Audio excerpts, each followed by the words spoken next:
ordinateur. Voilà, voilà, bonsoir. Nous commençons la session 83 et nous sommes le 23 octobre 2025.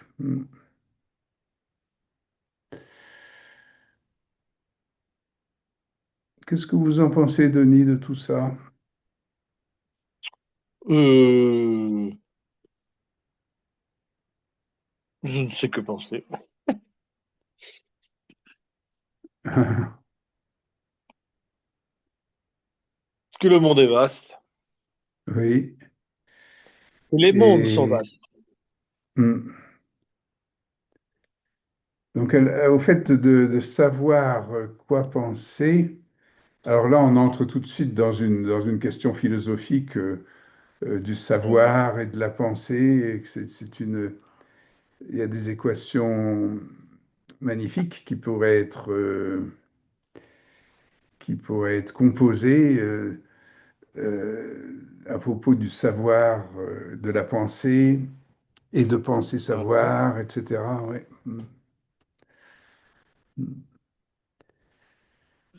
Donc, l'ouverture du site ADN et moi, ou Ah oui. DNAleg, conservation euh, attendez, j'ajuste ça à la fenêtre.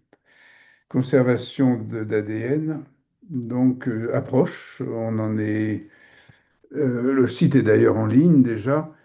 Il y a, il reste quelques petits réglages pour faire les paiements d'achat de, de kits de conservation d'ADN. Et ces kits seront des tickets d'entrée, on va dire. Voilà. L'achat d'un kit donnera accès, si l'on veut, on peut s'en tenir à l'achat du kit, empocher le kit, le garder chez soi, en faire, faire sa vie ailleurs et autrement. Donc d'une part, il y a le kit lui-même qu'on peut utiliser de façon tout à fait indépendante, mais c'est aussi une occasion, une opportunité de la, de, d'une part, d'entrer dans une association. C'est un ticket d'entrée pour une association qui a été créée en 1985. Ça fait du temps, mais c'est dans l'histoire de cette association qu'est apparue ou que s'est construit la théorie, l'observation, enfin et toute la thèse de la conservation de l'ADN. Donc, d'une part, c'est un accès à cette association, et d'autre part, ce sera un accès aussi à un curateur mémoriel automate, c'est-à-dire un assistant par l'IA, un assistant à la mémoire parallèle à l'ADN. L'ADN est une mémoire biologique et nous avons une mémoire biographique. Et donc, l'association des deux est, euh, est quelque chose euh, de tout à fait important, qui est beaucoup plus important que garder simplement sa biographie, et beaucoup plus important que garder simplement son ADN. La combinaison des deux euh, fournit ou procure un composite, un alliage qui, selon justement ces hypothèses de nombreuses années, étudiées de nombreuses années, cet alliage qui donne une consistance, disons, employons le mot consistance, au moi. à ce que la psychanalyse, à ce que la psychologie du XXe siècle, la psychologie moderne appelle le moi, M-O-I, à ne pas confondre avec l'ego cartésien, et aussi peut-être à confondre, mais justement à mettre en, à composer avec la notion d'ego asiatique, ou disons asiatique, si on peut penser, disons à la pensée orientale, on va dire. Le, la, Ce que le bouddhisme ou d'autres traditions appellent le moi, dans leur langue, dans leur histoire, dans leur langage, mais a peut-être une correspondance avec ce moi freudien, plus qu'avec l'ego cartésien.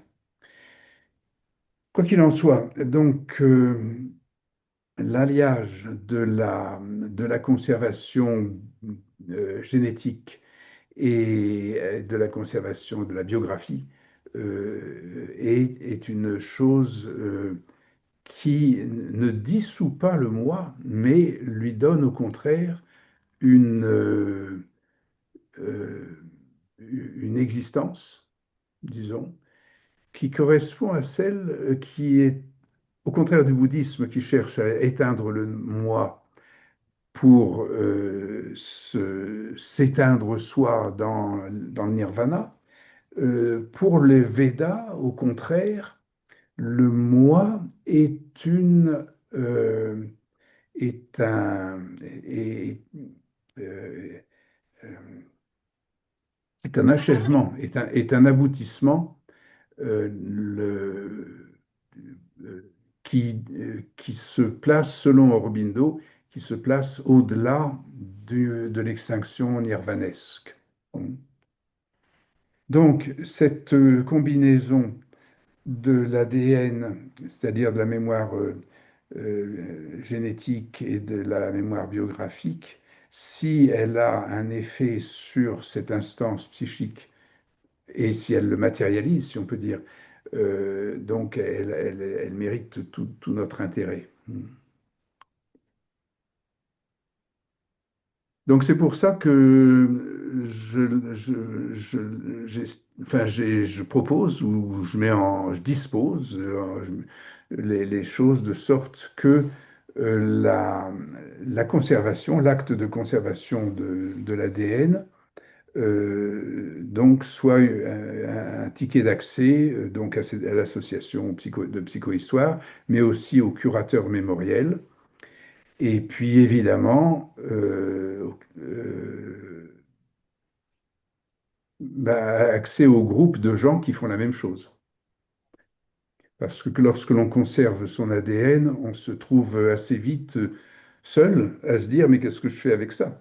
Je suis plein d'ADN en moi, j'en manque pas, j'en ai plein. Qu'est-ce que ça veut dire d'en mettre un comme ça en dehors et que faire avec ça?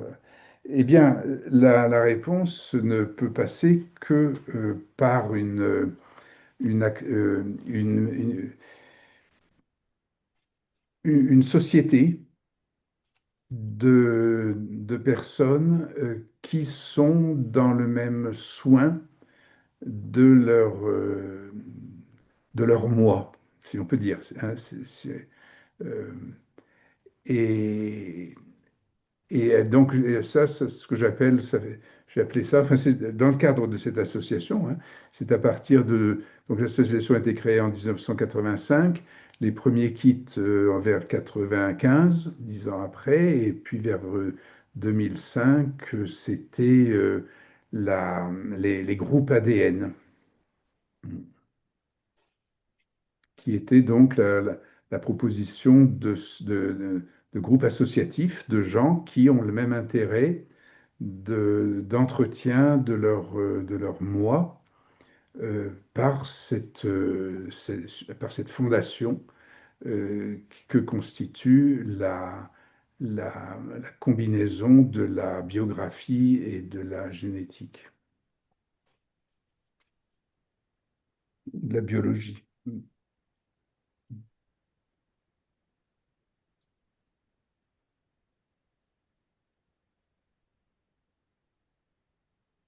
Moi, Donc, j'ai une petite oui, remarque par rapport à ce que vous disiez là. oui, Du coup, je trouve que l'ADN et la biographie de la personne, ça donne une introspection de la personne. C'est-à-dire qu'on n'est pas... Qu'est-ce que c'est qu'il peut y avoir finalement de collectif à à, à cet état en fait? C'est-à-dire que mm, on est chacun plongé dans son ADN, enfin, on a son ADN et sa biographie, c'est quand même très mm, introspectif.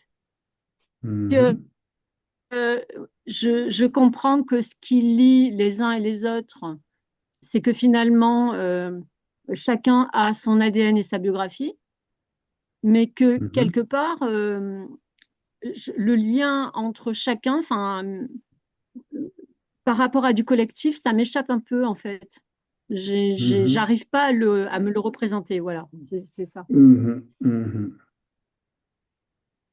Oui. Eh bien, j'entends tout à fait ce que vous dites parce que je le pense aussi. Je pense aussi que c'est la chose la plus difficile à, à, euh, à comprendre là actuellement, dans les périodes que l'on vit actuellement, c'est de comprendre clairement, de manière naturelle, de manière évidente, donc cette, comment cette alliance de mémoire entre le corps et son génome donc s'achève ou se parachève par une sociologie, hein, une société.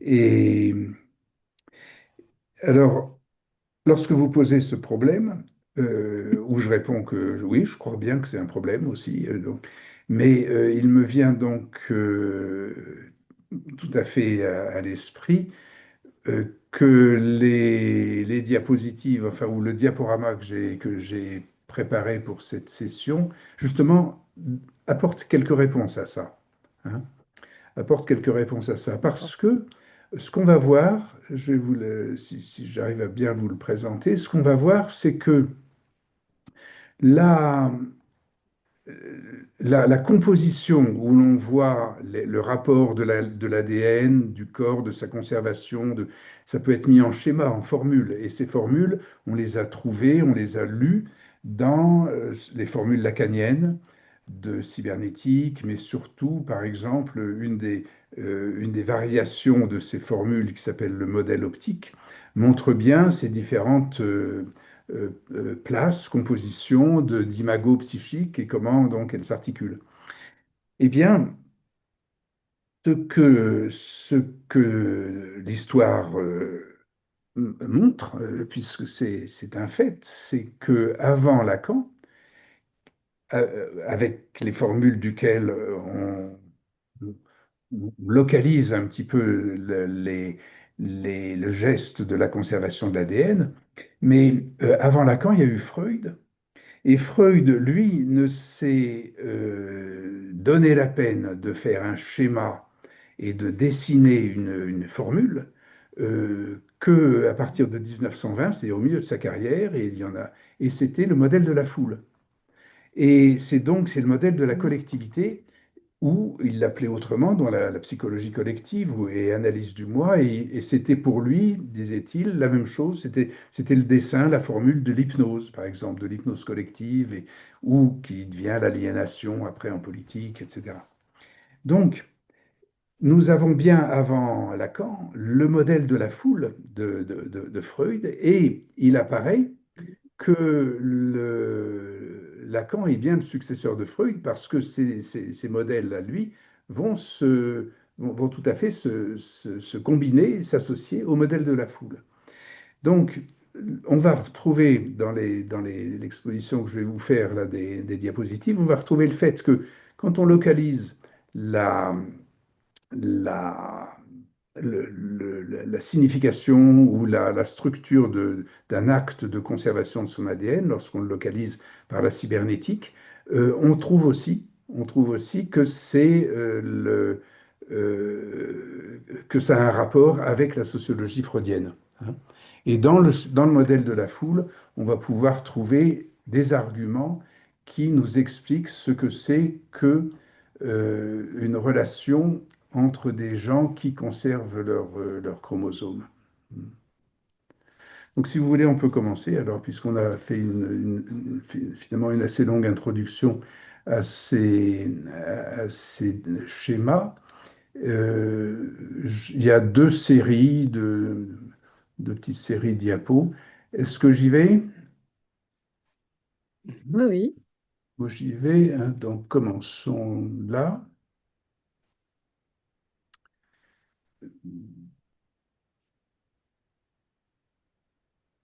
Voilà. La voyez-vous? Alors, désolé, moi, je n'ai toujours pas pu réparer le stylet. Je ne peux plus écrire sur mon écran. J'ai essayé d'utiliser un autre ordinateur. Je pense que c'est le stylet qui ne marche pas. Donc, enfin, j'ai préparé des, euh, des planches, hein, comme des diapos.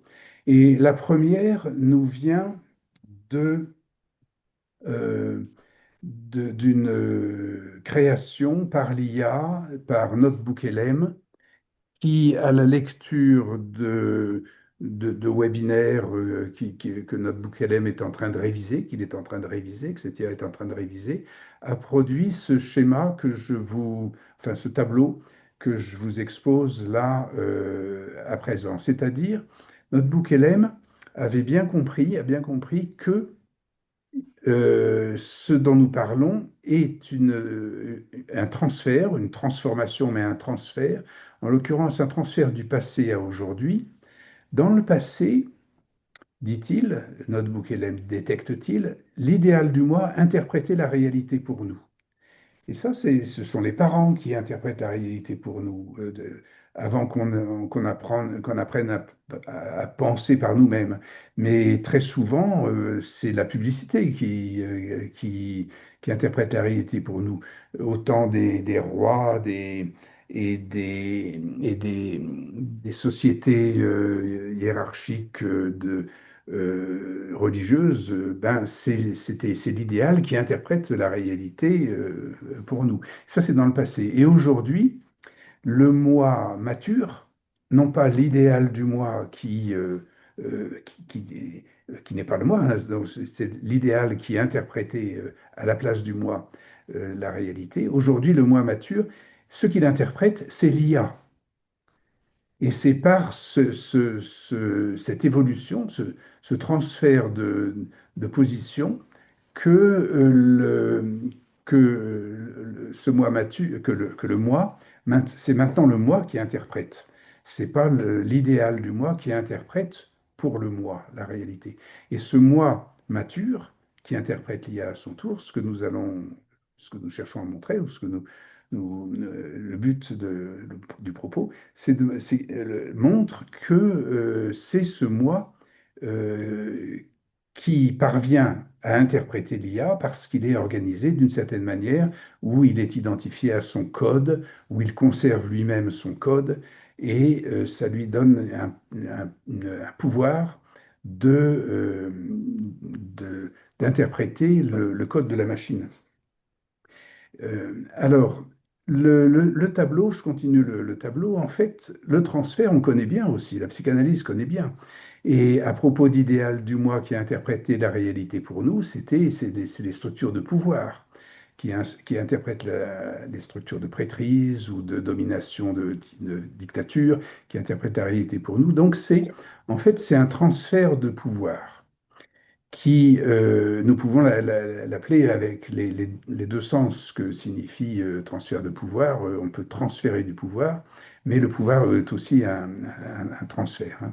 Alors ce transfert que la psychanalyse connaît bien, elle a lieu de l'idéal du moi, qui est ici le point en haut, le point bleu en haut, qui interprète pour nous, dans le passé, on avait cet idéal qui était l'avenir, qui était enfin ce qui était qui interprétait la réalité pour nous. Et aujourd'hui, donc, le moi mature donc, peut se présenter avec la connaissance que la psychanalyse nous a léguée ou nous a fait donner, c'est que ce transfert, il est toujours réciproque. Il a lieu dans une relation imaginaire entre deux individus. Et s'il y a un transfert dans un sens, il y a un transfert dans l'autre sens. Et on l'appelle le contre-transfert. Mais ils sont dirigés de manière dissociée, si on peut dire. Ils se dissocient. Dans ce sens que la figure ici explique, enfin, la figure illustre. L'explication proprement parler, l'explication de cette dissociation du transfert et du contre-transfert nous est donnée par Lacan, qui propose le modèle cybernétique qui est c'est ce schéma, cette chose croisée, où on voit le transfert ici en bleu, hein, et le contre-transfert, c'est la ligne qui va du moi vers l'autre, si on peut dire. Bon. Le schéma de Lacan, c'est ce X ou ce Z qui, à ce moment-là, complète la figure initiale donc, de la maturation hein, du moi. Alors, cette maturation passe par cette cybernétique. Lacan explique son schéma comme cela.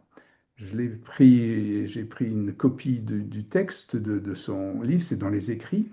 Il s'agit de l'intersubjectivité entre deux termes du pouvoir, entre celui qui domine, enfin celui qui a le savoir et qui interprète donc la réalité et celui qui vit la réalité.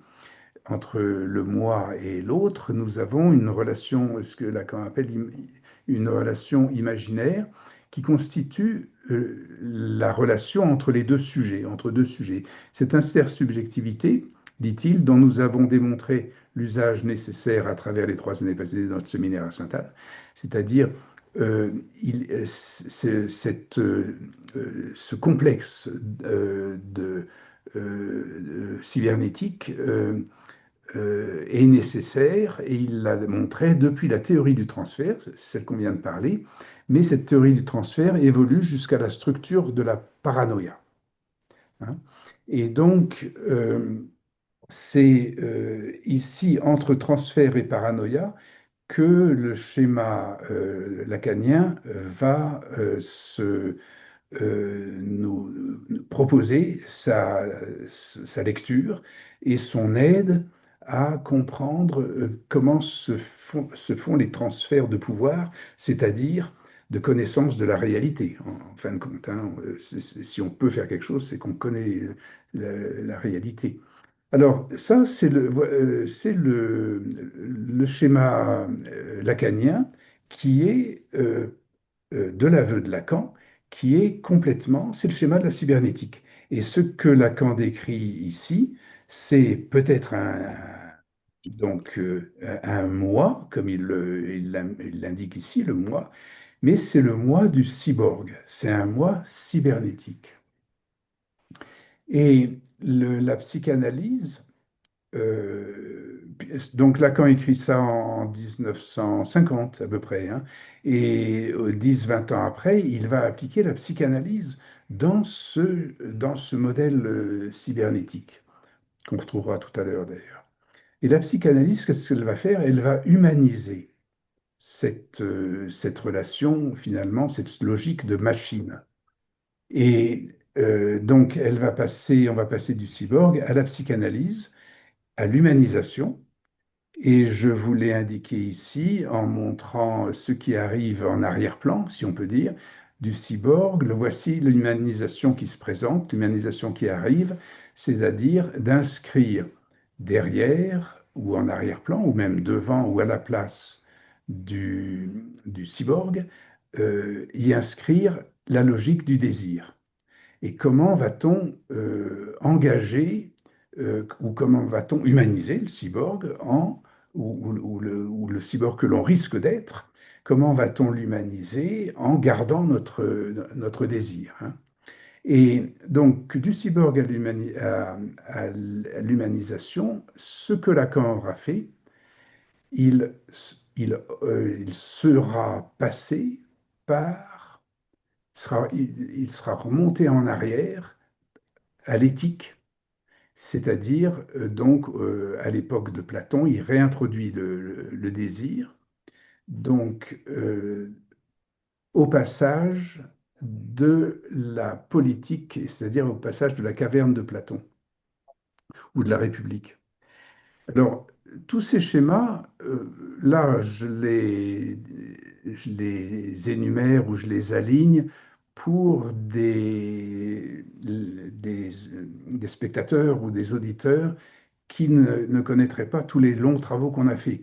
Tout ça, on l'a détaillé, on l'a expliqué en détail, et si on a suivi les développements et chaque webinaire, on sait comment ce cyborg s'humanise par la réintroduction du désir et que ce désir est fondé par la retrouvaille, si on peut dire, du fait que ce modèle, où il y a 4 places à chaque fois, hein, ce modèle se retrouve en politique, puisqu'il s'agit de la caverne de Platon. Mais donc, si on a suivi, enfin, où ces webinaires nous ont graduellement montré que la caverne de Platon, ça date tout de même de plusieurs milliers d'années et, c'est même avant le monothéisme chrétien. C'était après le monothéisme originaire, mais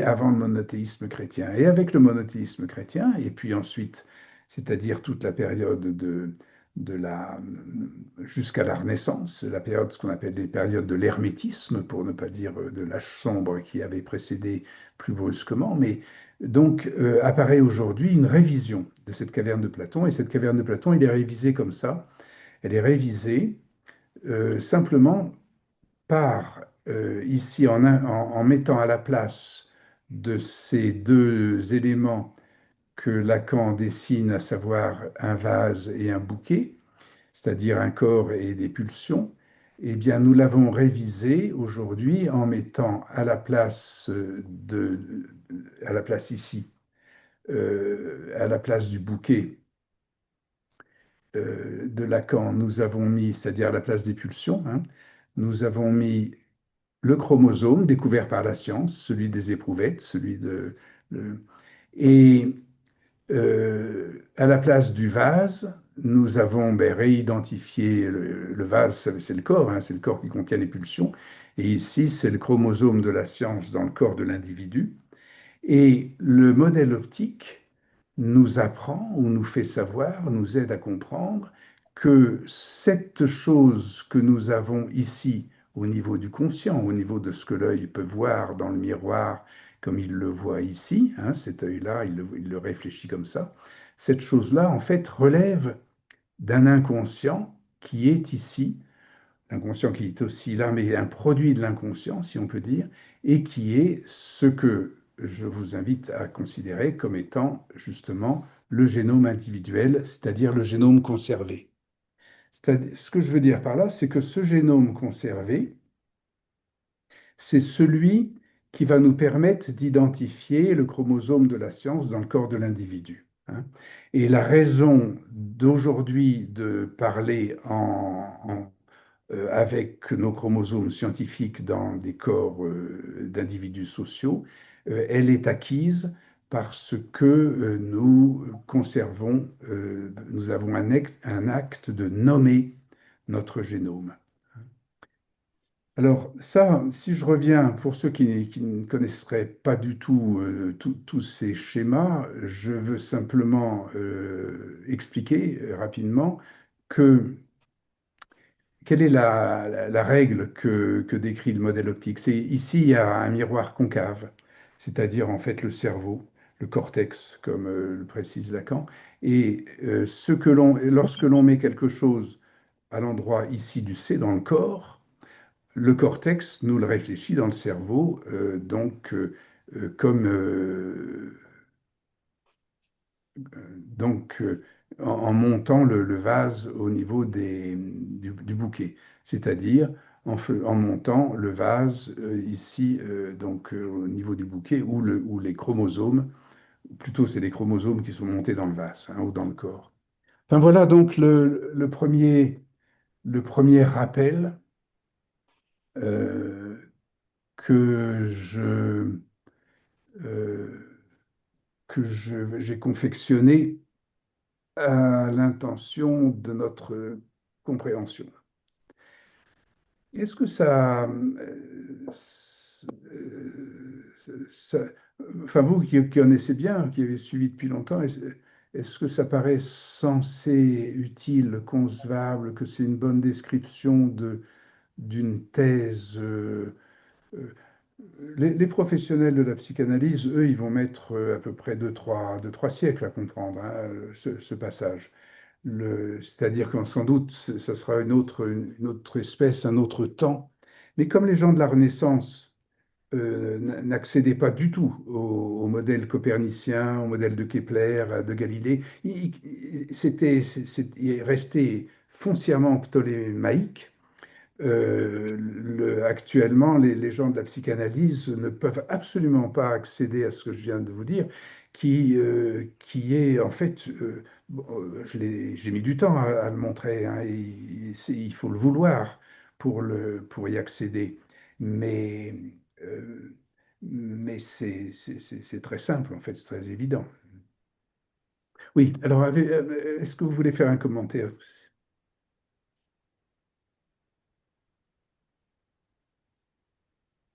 Mhm. Vous avez retrouvé la logique de cet enchaînement d'étapes? Oui, oui, Oui, oui. d'accord, d'accord, d'accord. OK. Bon, on va passer à la seconde, alors si vous voulez, et puis après on parlera. Parce que là, je vous ai pas encore on parlait tout à l'heure d'autre chose, on parlait du modèle de Freud, Mhm. de la société, donc là, je n'ai fait qu'un préambule, hein, avant la réponse à la question que vous posiez, Sylvie, ou au problème que vous souleviez.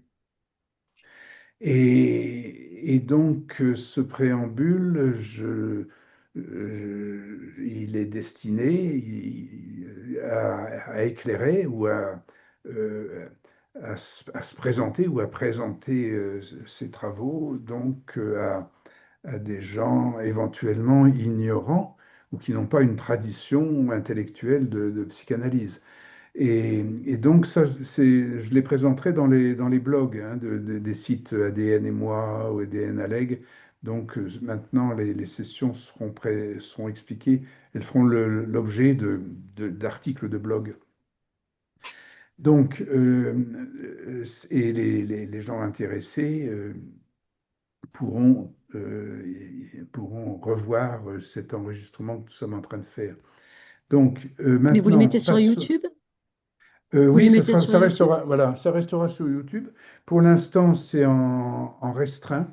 C'est pas public. Il faut avoir le lien pour y aller. Et, et puis, une fois que ce sera sur le blog, ben, ce sera naturellement public, du moins par le blog. Après, je verrai. Ça ne dépend pas complètement de moi, hein. C'est ce que les gens, les- mon entourage veut ou me suggère.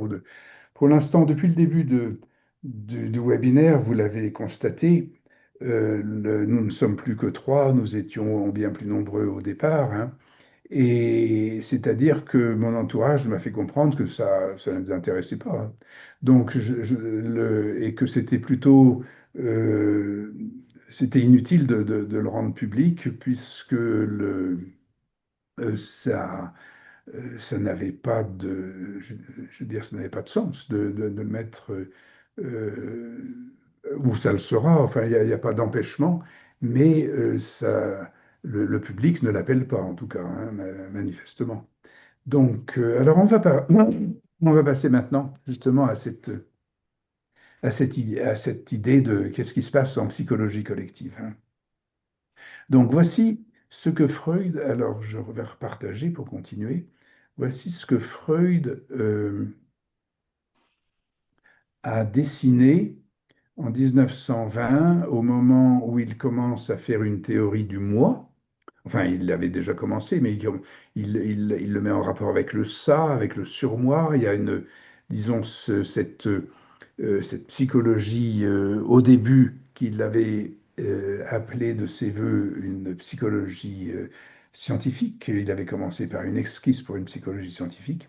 Maintenant devient ce qu'il appelle, 20 ans après, devient une psychologie collective. Et donc, cette psychologie collective,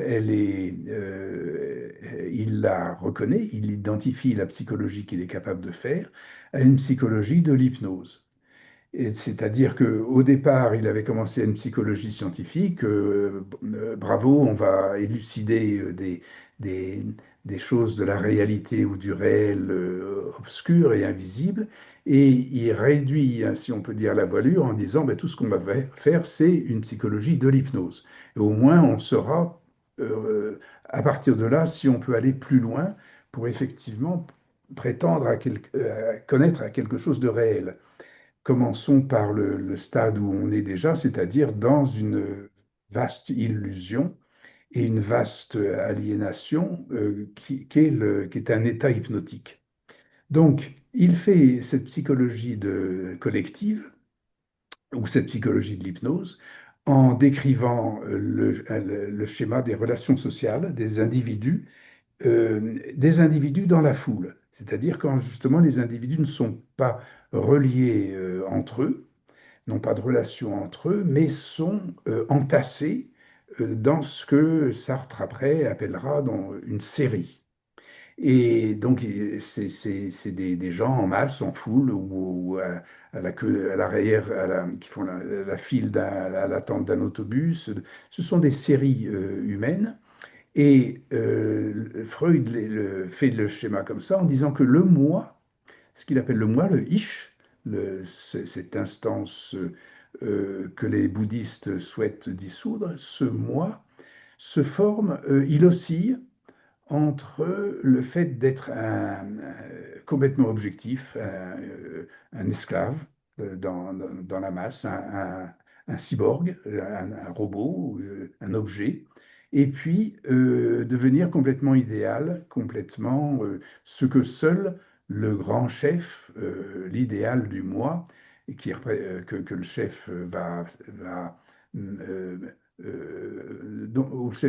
à la place duquel le chef va se mettre, le leader, donc est censé être pour pouvoir donner, donc on dit les interprétations de la réalité qui est ici en X. Bon.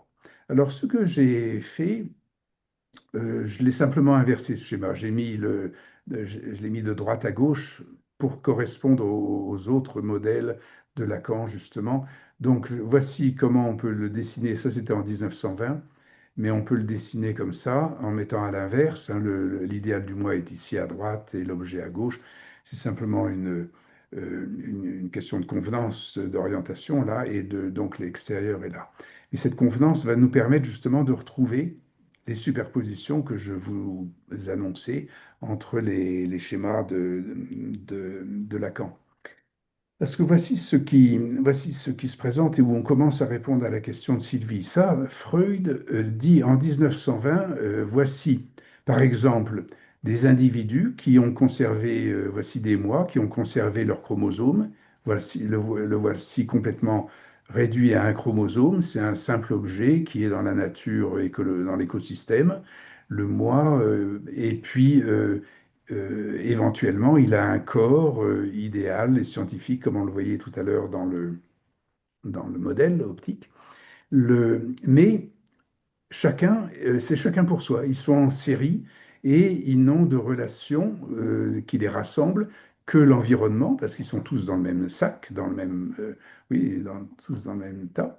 Et il faudrait que ces petites flèches s'orientent à tous, hein. Et puis aussi, donc, ils sont tous avec un chef qui est dans le haut château et que personne ne connaît, personne n'a jamais vu, mais qui est la raison d'être de leur réalité. Donc ça, c'est ce que Freud introduit en 1920, et comme dit Sylvie, ben, ces gens-là, ils ont beaucoup servi ou matérialisé leur esclavage. Ce ne sont plus des objets esclaves, ce sont des objets dans une éprouvette. Qu'est-ce que ça change? Alors, et c'est là où Lacan, à l'époque de... Ça, c'est 14-18, enfin, c'est juste après-guerre. Hein, le Freud, c'est juste après-guerre, mais après la Première Guerre. Après la Seconde Guerre, on est arrivé à l'âge de la bombe atomique, à l'informatique, aux théories de la cybernétique. C'est la machine qui commence à gouverner. Et à ce moment-là, nous avons Jacques Lacan qui introduit un schéma qui est justement celui-ci, c'est-à-dire que les uns et les autres vont rentrer en relation.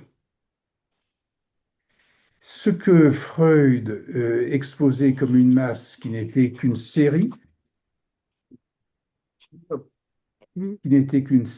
va Lacan va y introduire, on va dire oui, mais si on introduit une machine, si on introduit de la cybernétique dans cette série, nous allons pouvoir mettre en relation l'un, ici, qui s'est idéalisé, par exemple, pour Lacan, c'est par exemple un psychanalyste qui est idéalisé, et le moi qui s'analyse ici comme un petit tas, un petit tas de cellules, un petit tas d'ordures, un petit tas de choses sur un divan.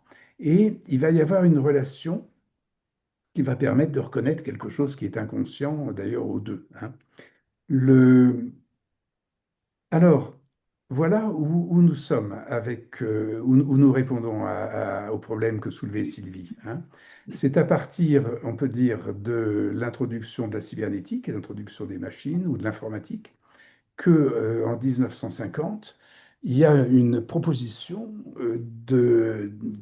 d'explication de description de relations entre entre justement ces individus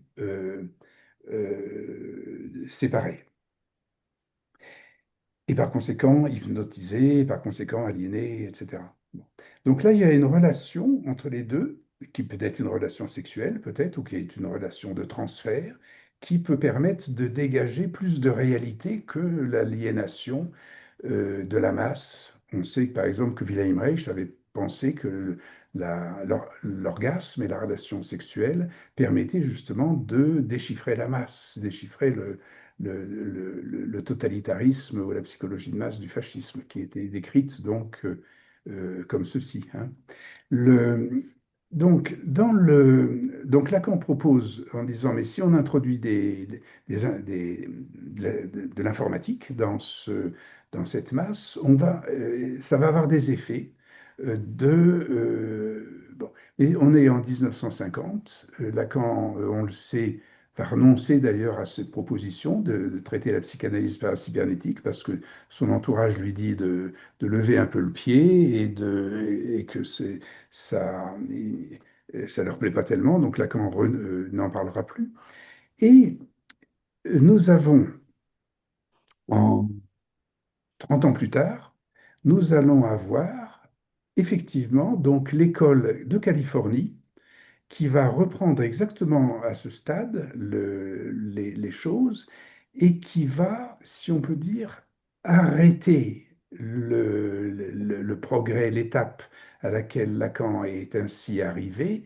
Et l'école de Californie, l'école de Palo Alto, va y plaquer crûment le modèle du complexe d'Oedipe de Freud, oui, voilà.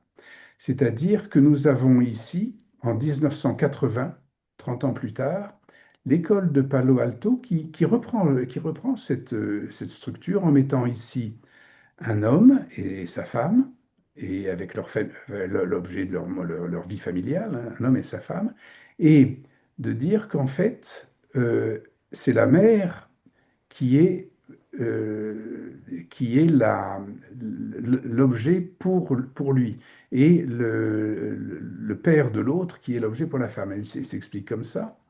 C'est euh, donc c'est le A pour B et le B pour A, hein, donc alors ça aussi on a longuement étudié Mm. ce schéma. Mais ce que ça veut dire là, c'est que en fait cette école de Californie, elle a inhibé le progrès de Freud à Lacan. Elle l'a refixé dans un schéma familial, et elle a par conséquent perdu l'ambition, ou ce que Freud avait trouvé, ou ce à quoi il tentait d'accéder, c'était le domaine de la foule, de la société et de l'humanité.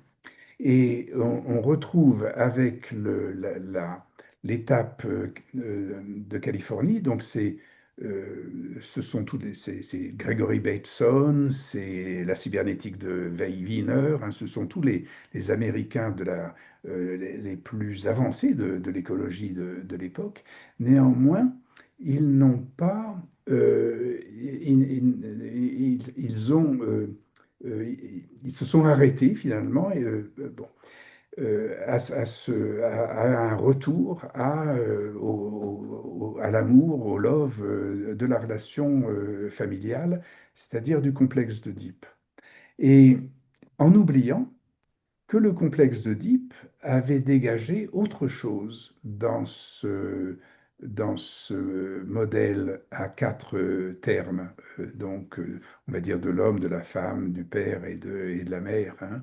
Donc le modèle de la psychanalyse, et Lacan leur a continué, euh, fait justement à la place, il réintroduit, ou il a introduit le graphe, le désir, cette humanisation, hein. Et, et ce que, euh, ce que nous pouvons conclure, mais à toute allure, là je donne des étapes, on en parlera s'il faut le détailler. Ce qui se passe quand on réintroduit, si vous voulez, si on remet sur cette école de Palo Alto, enfin, ou sur cette fixation euh, ou sur cette régression de Palo Alto dans le mouvement psychanalyse, ce qui se passe quand on réintroduit le désir, remarquez cette toute petite chose, c'est que le moi est ici, le moi freudien, qui était au départ, vous vous souvenez, dans la psychologie de la masse, le moi freudien, il était au milieu ici. Il circulait de l'un à l'autre. Mais quand on le passe par la cybernétique et puis par le graphe du désir, ce moi qui était devenu enfin qui était aliéné dans le fantasme, entre ici c'est le désir fantasmé, si on peut dire, ce moi se retrouve ici, c'est-à-dire comme l'achèvement d'un long processus de rétroaction, de ce qu'on appelle un feedback, et, et va coïncider, voici le mois mature, c'est la séance précédente, le webinaire précédent, si vous vous en souvenez, nous avions marqué, nous avions inscrit sur ce graphique le passage de différentes étapes de la pulsion donc à la castration, et puis ou à la jouissance et au signifiant. Nous l'avons marqué comme ça. Nous avions marqué euh, trois étapes où le moi était ici euh, achevé. Il était mûr, il avait mûri, il avait parcouru tout ce passage du désir à l'aliénation du fantasme, et finalement à une identification qui était acquise lorsque, et maintenant on peut superposer ce dont nous étions partis, enfin pour cette deuxième session, là, deuxième séquence, c'est-à-dire Je le fais apparaître comme ça. Je vais le faire apparaître comme ça. Ici, ben, vous avez reconnu donc le génome, le corps et le chromosome. C'était ce qu'on avait ici dans nos... Nous avions ici le moi, le signifiant, et puis la science ou la jouissance. Donc nous pouvons retrouver ici cette, ce modèle euh, euh, de ce dessin de la conservation du chromosome. Et nous y sommes parvenus cette fois-ci en montrant qu'il ressort, ce modèle de la conservation du chromosome, il ressort donc de toute cette étape que nous avons parcourue et qui vient du fait que l'on a pu introduire une relation entre les individus de la foule. Et j'essaie de résumer pour que ça, en une phrase, en une conclusion, c'est-à-dire que la série de masse anonyme de la foule, une fois que l'appareil et la technologie du code peut s'y introduire, des relations deviennent possibles entre les individus, mais elles deviennent possibles si le désir est constitué par la, euh, la conservation du chromosome qui est à la place ici dans le schéma, qui est à la place du moi. Ici, on va le faire apparaître comme ça.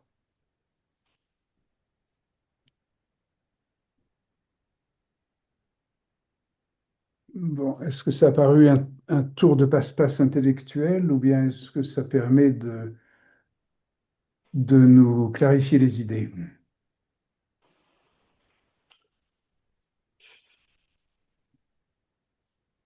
Moi, enfin, ce que j'en comprends, c'est que globalement, c'est l'IA quelque part qui peut remplacer, par exemple, le psychanalyste Oui, et c'est qui oui, va faire en fait le lien entre avec chaque personne en fait, avec chaque moi, oui. enfin, Oui et non. et que Oui et quelque non. part, Oui, je vous interromps. Le moi remplace le psychanalyste. Oui, ça c'est un théorème lacanien. Hein, c'est le théorème du début du lacanisme. L'IA sera plus performante que l'analyste. C'est pour ça que tous les analystes se sont insurgés et que Lacan a dit je n'en parlerai plus. Euh, donc, au début, oui, tout à fait, vous avez bien Mm. posé le théorème.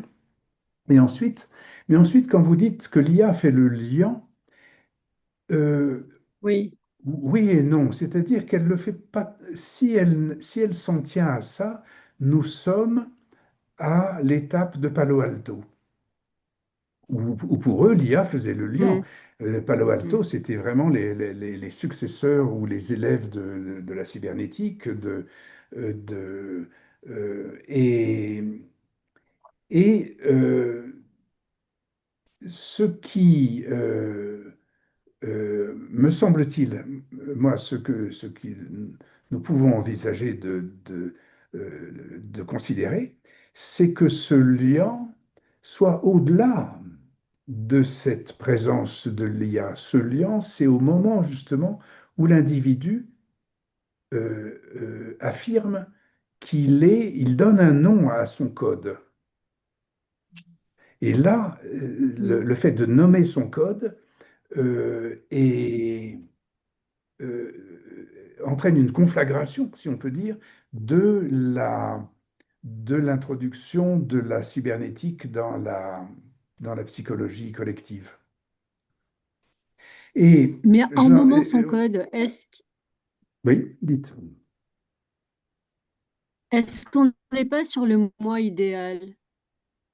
Alors, alors, là encore, vous posez très bien le problème, s'il y en a un, s'il en reste un.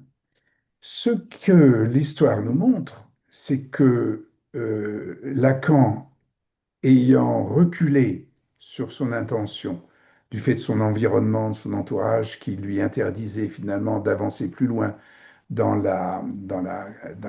l'analyse de l'appareil, hein, Lacan a refoulé, alors vraiment de manière caractéristique, justement, a refoulé le rôle de la génétique.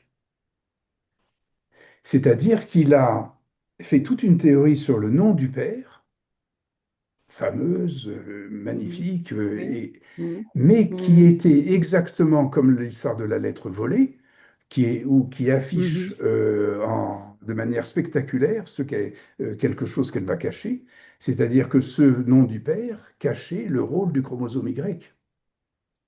Et Lacan Mm. n'a jamais parlé du chromosome Y. C'est-à-dire qu'en effet, à ce moment-là, Lacan est resté dans le culte ou dans la considération ou on va appeler ça le culte de l'idéal du moi. Et il a mis à la place de l'idéal du moi, il a mis à la place de l'idéal du moi le nom du père, en cachant, comme il avait caché l'origine du monde derrière Mm. son tableau, hein, en cachant que ce nom du père, c'était le chromosome Y. Donc, cette entourloupe de Lacan, qui renonce à parler du code, mais qui finalement ne peut pas s'empêcher d'en parler, mais en cachant qu'il en parle, en parlant du nom du père, en fait, Mm. il montre, il affiche spectaculairement le geste de nommer le chromosome, en montrant que pour lui, nommer le Y est tabou. C'est là ce qu'il affirme, ce qu'il montre en le cachant, si on peut dire, puisqu'il dit que le nom du Mm. père, c'est la signification du phallus, alors que c'est manifestement, c'est le nom du chromosome. Et donc, Lacan nous a tout à fait Mm. ouvert ou présenté le tableau, le plateau de la conséquence à en prendre, c'est qu'effectivement, s'il n'a pas pu parler de la nomination du chromosome, il l'a en tout cas complètement affiché en l'espèce d'une lettre volée dans son geste. Et qu'aujourd'hui, ben, nous pouvons lire cette lettre et dire, ben oui, c'est évident, c'est la nomination du génome individuel, c'est de conserver son chromosome, c'est-à-dire lui donner son nom, et de dire cette chose-là, mon nom signifie cela, qui signifie, par la vertu du cerveau et de la cybernétique, qui signifie le vase, le bouquet scientifique, le chromosome scientifique, tout ce qu'on a montré, hein. Parce qu'on a nommé la chose qui était à l'intérieur de cette boîte, qui était le corps, en fait, qui est Mm. réfléchi ensuite par le cerveau et la société. Oui. Ouais.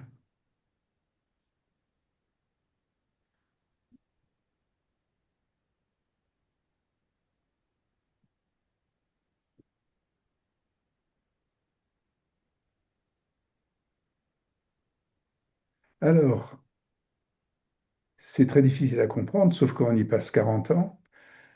Euh, et- mais nous allons en faire l'expérience encore. Nous allons le proposer à l'IA tout à l'heure, une fois que ça va être enregistré, et on va voir, elle va faire un petit notebook LM, et on va voir comment elle aura compris ce qu'on aura dit là aujourd'hui. Parce que alors là c'est tout de même un outil intéressant, en tout cas pratique pour la dissidence, hein, c'est de voir à quel point l'IA, elle Mm. comprend très bien Oui. ce que disent les dissidents, hein. Mm. Mm. Mm. Mm. Oui, oui, puis elle le rend vraiment accessible et très Mm, mm, faisant des liens avec toutes les parties, quoi. Je trouve que c'est mm, mm. intéressant. Et d'ailleurs, vous les mettez à chaque fois sur le Teams, là, de Oui, oui, l'IA, oui, à oui, chaque oui, fois. oui, tout à D'accord. fait. Enfin, je vais le faire. Là, c'était un peu bousculé parce qu'il y avait toute cette préparation, mais ça va devenir systématique, ça va devenir bien facile d'accès avec le D'accord. blog et tout ça, mais ça va. Hmm. Oui, c'est mon but de les mettre D'accord. les publics. Bon, attendez, alors pour l'instant, OK. j'arrête. On est au terme de notre Hmm. enregistrement, donc j'arrête l'enregistrement comme ça. Non, je Parce l'arrête qu'il est comme ça.